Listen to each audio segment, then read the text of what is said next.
सबके दुखों को दूर करता है। लेकिन बाद में विष्णु रूप बना लिया। शिव जी को यकीन ना हुआ वो इस बात का। पार्वती रूप बनाकर भस्मागिरी को मारा। भस्मा असुर कहलाया फिर उसके बाद वो राक्षस। तो कहने का भाव ये है कि शिव का उपासक कैसा दूषित दूषित कर्म भगवान मानने और उसकी पत्नी पर बुरी नीत कर रहा है। इसे दुष्कर्म करने वाला कौन होगा? राक्षस स्वभाव को धारण किए हुए मनुष्यों में नीच दूषित कर्म करने वाला मूर्ख। अब 4 गालियां इकट्ठी दे रखी है। अब बात रही विष्णु जी के सतोगुण के उपासकों की। एक बार कुंभ का मेले की पर भी लगी हरपेड़ी हरिद्वार में, और वहां उस समय जब ये पर भी लगती है स्नान की कुंभ के मेले की, तो सभी गिरी अलग से पूरी न्यारे, कनपाड़े अलग से, नागा न्यारे, वैष्णो अलग से और नाथर, ये सभी अलग अलग जाकर के अपने अपने ग्रुप में अपने प्रमुख के साथ खड़े वहां बैठ जाते हैं। और स्नान करने के लिए जब चलते हैं तो वो अलग अलग ग्रुप में ही चलते हैं उस निश्चित समय पर। हर की पैड़ी पे हरिद्वार के अंदर पर भी का समय था। सबसे पहले नागा, ये भी तमोगुण शिव के उपासक है, ये जाकर के हर की पैड़ी पे छा गए, कोई 1000, 50, 60 हजार की संख्या में।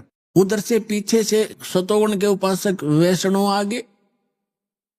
उन वैष्णव ने आकर नागाओं से कहा कि नागाओं, तुम बाद में स्नान करना, हम श्रेष्ठ हैं, सर्वश्रेष्ठ हैं, हम सतोगुण विष्णु के उपासक हैं और पहले हम स्नान करेंगे। अब नागा कहने लगे नहीं, हम सर्वश्रेष्ठ हैं, हम त्यागी और बैरागी हैं, हम वस्त्र भी ग्रहण नहीं करते, हम सर्वश्रेष्ठ हैं, हम कोई इच्छा नहीं रखते। तो वैष्णव उपासकों ने फिर से दोहरा दिया कि तुम काहे के श्रेष्ठ हो? तुम टट्टी के हाथ भी नहीं धोते, राख लपेटे रहते हो, पशु की तरह नंगे फिरते हो, सरड फरडो, तो बाहर आओ, प्रथम हम स्नान करेंगे। अब वहां स्नान सनून तो भूल भाल गए, वे आपस में लड़ मरे, तलवार निकाल लाए, कुछ छुर्रे घोंप दे, एक दूसरे को मुंह से काटे और उसके बालों को पकड़ा है, बुरा हाल मचा दिया, कत्ले आम कर दिया।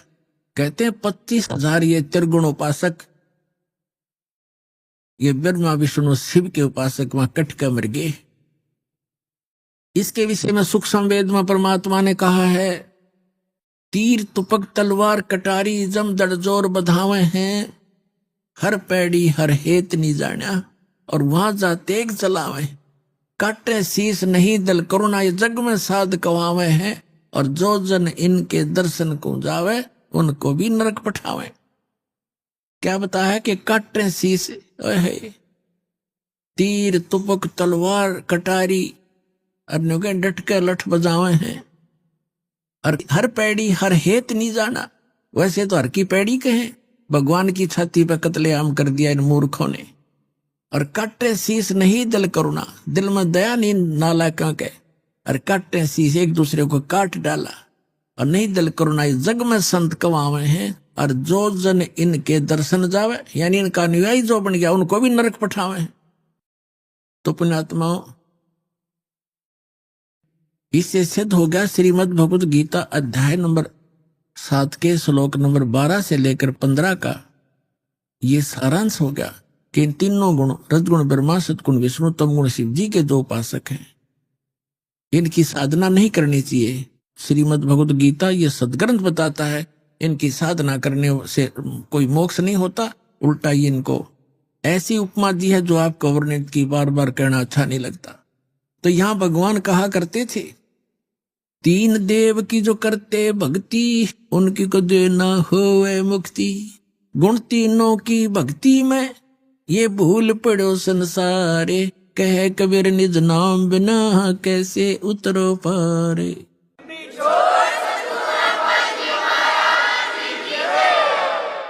तो इससे सिद्ध हो गया भगवान ने 600 वर्ष पहले ये बात कही थी, जो आज दास ने उन्हीं के बताए ज्ञान के अनुसार उसके बच्चों को सिद्ध कर दिया कि ये साधना जो हम करते थे वो गलत थी, और जिनको हम पूजते थे वो भगवान नहीं थे।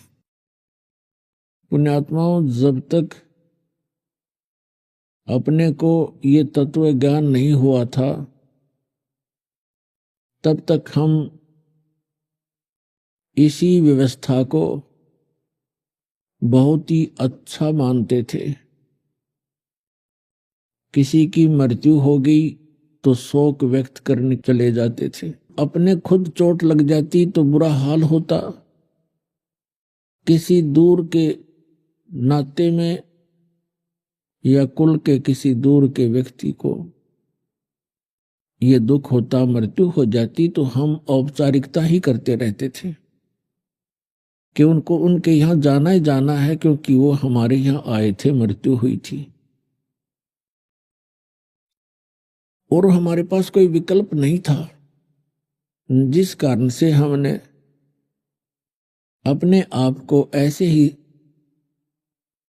ढाल लिया। इन कष्टों को सहन करने की एक आदत सी बन गई। अब परमात्मा ने आके याद दिलाया कि इन कष्टों का कारण क्या है, क्योंकि आप गलत स्थान पर रह रहे हो। और दूसरा कारण यह है कि आपको ज्ञान नहीं, तत्व ज्ञान नहीं, और जिस कारण से आप वो भक्ति प्राप्त नहीं कर सके, जिससे आपका ये कष्ट, जन्म और मृत्यु का ये दुख और इस गंदे लोक में निवास सदा के लिए समाप्त हो जाए।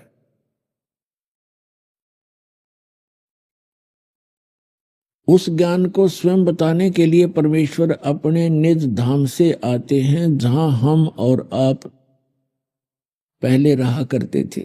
वहां सर्व सुख था, कोई दुख नहीं था, कोई मृत्यु नहीं थी, हमारा परिवार था।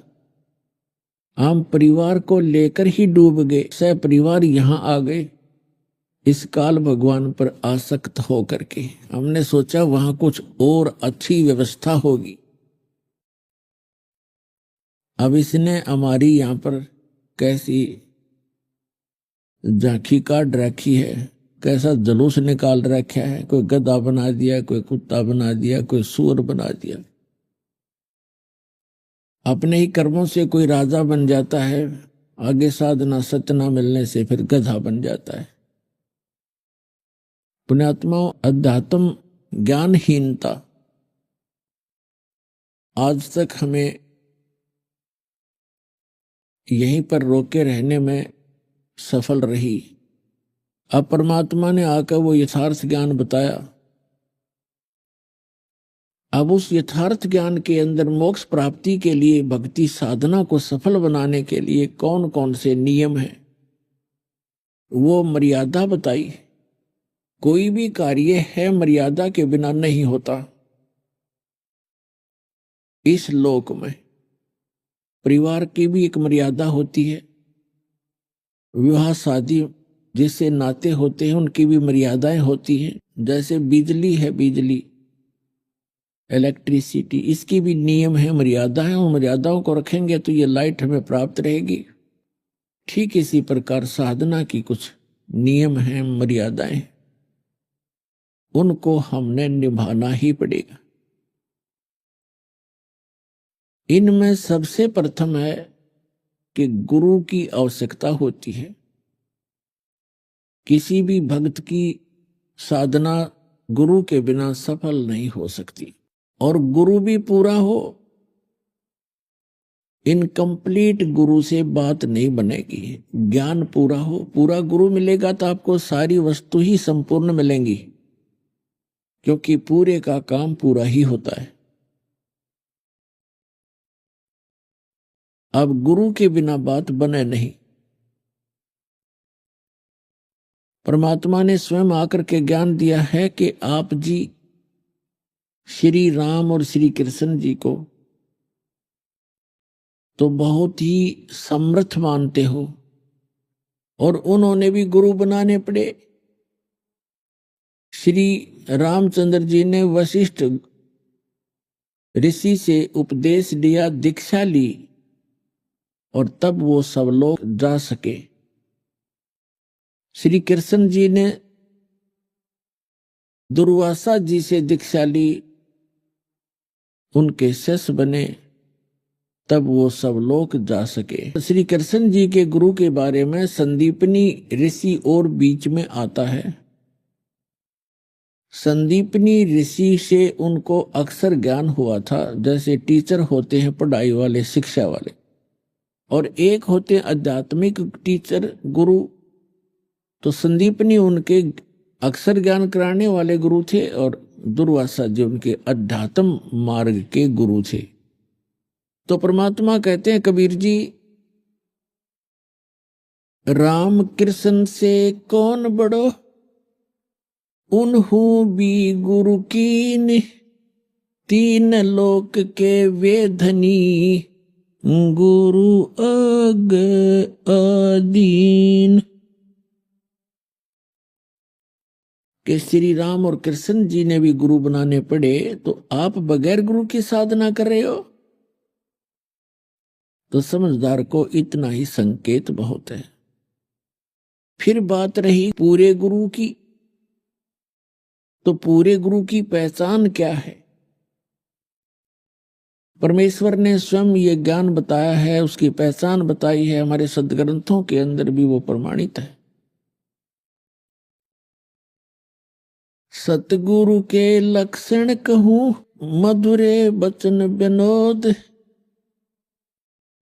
चार वेद सठ शास्त्र वो कहे 18 बोध।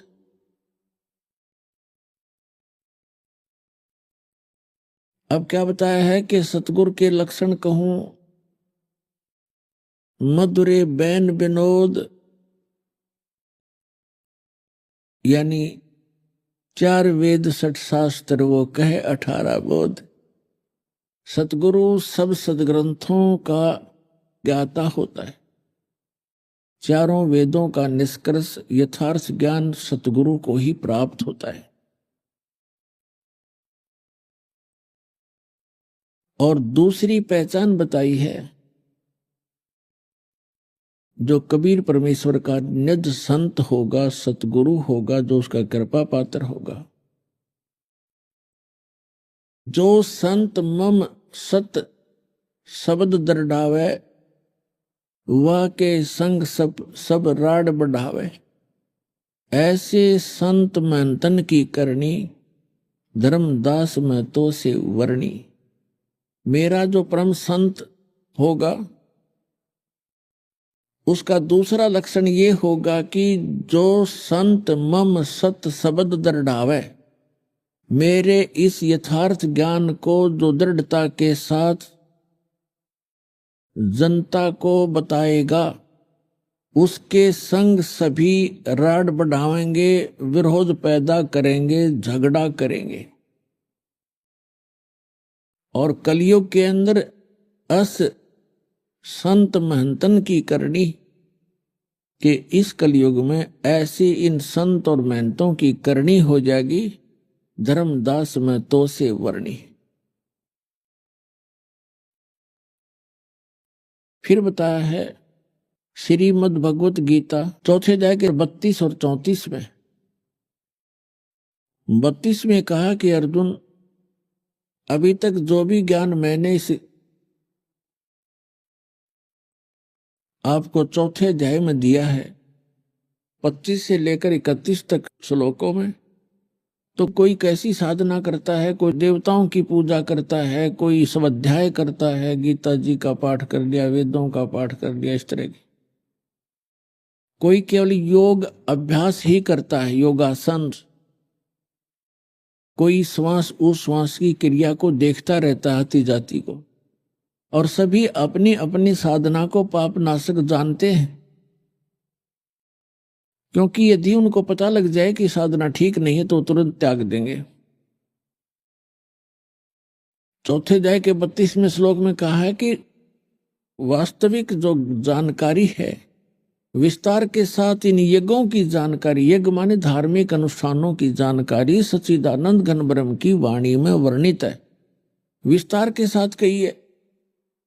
यहां अनुवादकर्ताओं ने गीता अध्याय 4 के श्लोक 32 में अनुवादकर्ताओं ने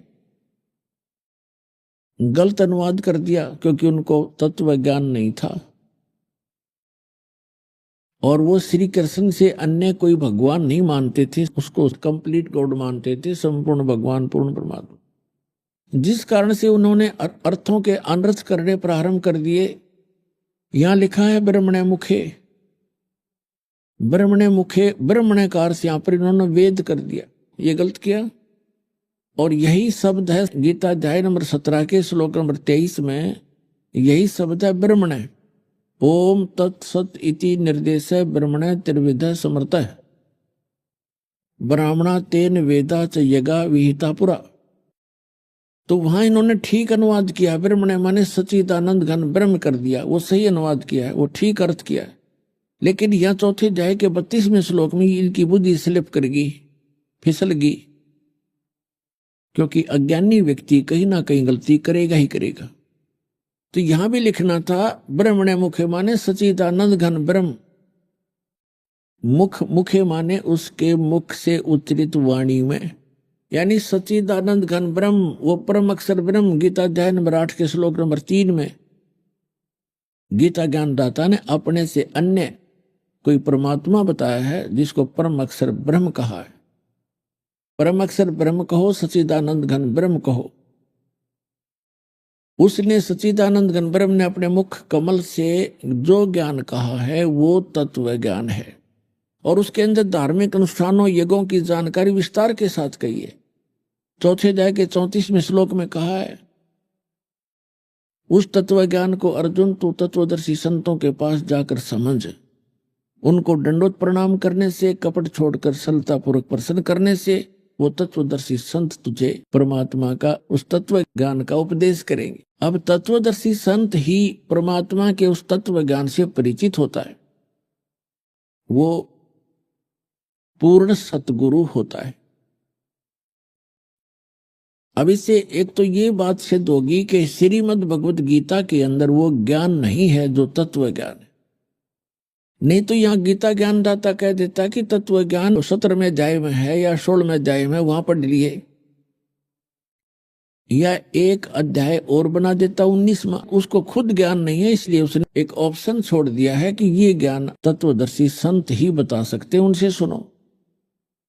अब गीता अध्याय नंबर 15 के श्लोक नंबर 1 के अंदर तत्वदर्शी संत की पहचान बताई है। ऊर्ध्व मूलम अधः शाखम अश्वत्थम प्राहु अवम छंदासी यस्य पर्णानि ये तम वेद स वेदवित। इसका अर्थ बनता है कि ऊपर को जड़ वाला और नीचे को शाखा वाला ये संसार रूपी पीपल का वृक्ष जानो, ये अविनाशी पीपल का वृक्ष जानो।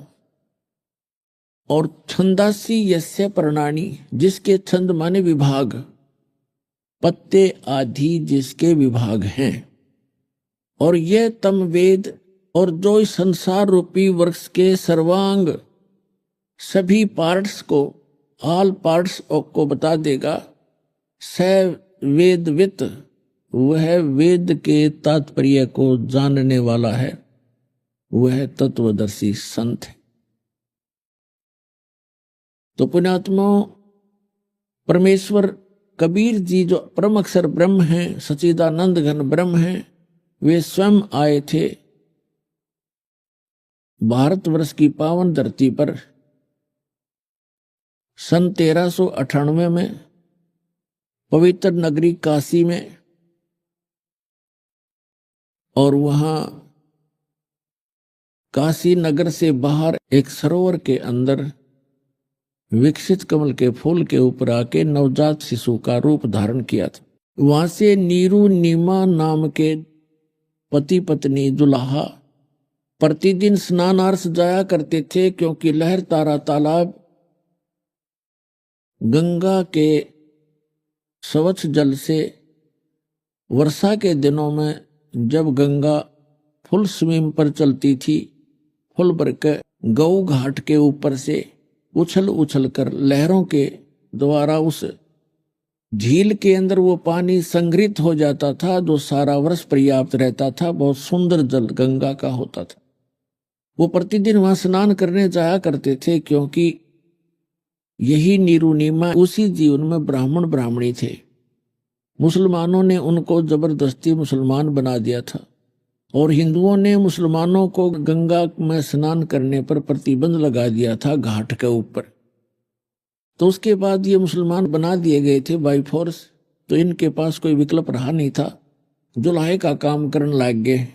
पहले ये ब्राह्मण थे, विद्वान थे, शिव के पुजारी थे, भगवान शिव के शिव पुराण की कथा करके ये अपनी दक्षिणा से गुजारा किया करते थे, निर्वाह करते थे।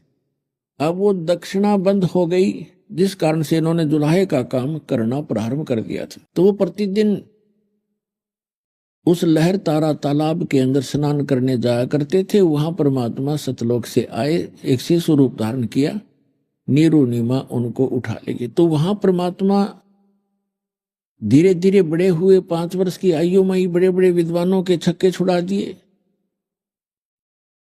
परमात्मा 5 वर्ष के थे उस समय महर्षि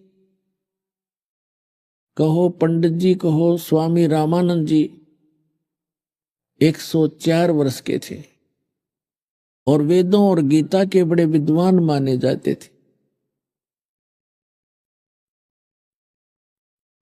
ये लंबा प्रकरण है लेकिन अब थोड़ा शॉर्ट करके बताऊंगा। और 16 वर्ष की आयु में ही वो दीक्षित हो गए थे, बाल ब्रह्मचारी थे, ब्राह्मण जाति में थे। वहां लगभग 1400 उन्होंने शेष ऋषि बना रखे थे, जो उनके द्वारा बताए गए वेद और गीता और पुराणों के ज्ञान को आगे जनता में प्रवचन किया करते थे, बताया करते थे। जब परमात्मा 5 वर्ष के हुए, अब दास ये बताने जा रहा आपको कि तत्वदर्शी संत भी परमात्मा कबीर जी स्वयं ही थे। और उसके पश्चात जिन महापुरुषों को मिले वो तत्वदर्शी संत थे। कौन कौन? आदरणीय धर्मदास साहिब जी, आदरणीय मलुकदास साहिब जी, आदरणीय नानक साहिब जी, आदरणीय दादू साहिब जी, आदरणीय गरीबदास साहिब जी, गांव छुरानी, जिला झज्जर, हरियाणा वाले, आदरणीय गीसा दास जी, गांव खेखड़ा, अब जिला बागपत हो गया, बागपत, पहले मेरठ जिला था, उत्तर प्रदेश वाले।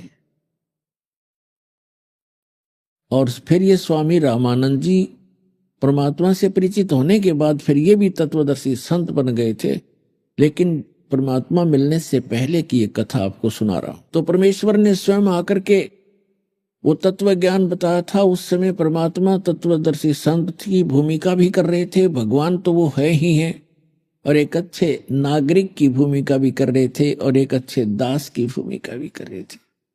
हमारे लिए एक उदाहरण पेश करके गए कि इस लोक में यदि आप मोक्ष चाहते हैं तो यहाँ की सब बकवादें, सब यहाँ के जो नकली सुख, इनसे मन हटाना पड़ेगा, तब आप यहाँ सफल हो सकोगे। तो क्या बताया था परमात्मा ने 600 वर्ष पहले तत्वदर्शी संत की भूमिका करते हुए?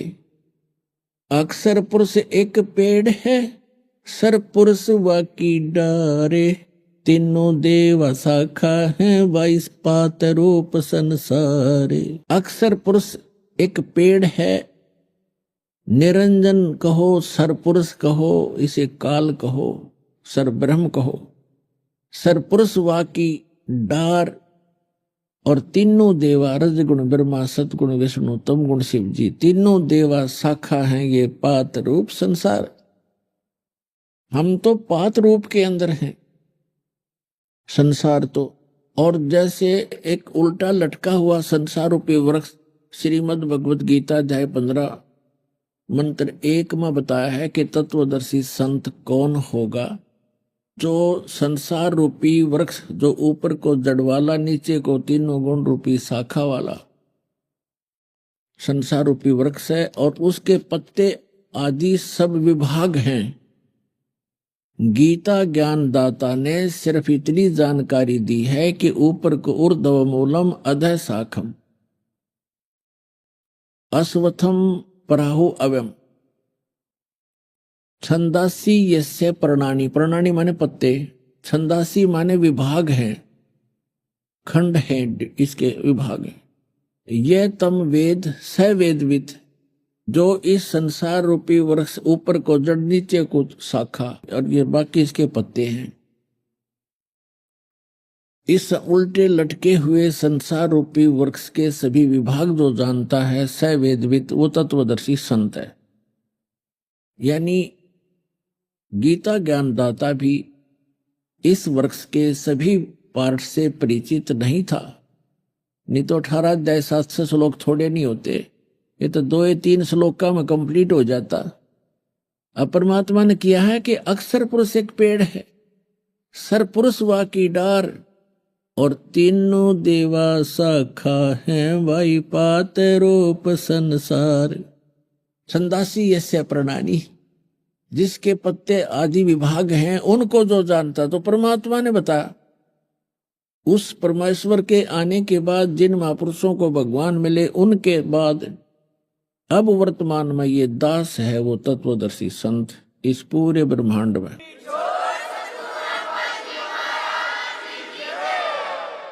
पुण्यात्माओं, अपनी आप महिमा करना अच्छा सा नहीं लगता, लेकिन मेरी मजबूरी बन गई, क्योंकि हमारे भगवान ने भी अपनी जानकारी आप पर बताई थी। हम ही अलख अला हैं कुतुब गोस और पीर, गरीब दास खालिक धनी हमरा नाम कबीर। ए स्वामी सृष्टा में, सृष्टा माने सारी सृष्टि का रचने वाला, ए स्वामी सृष्टा में सृष्टि हमारा तीर, और दास गरीब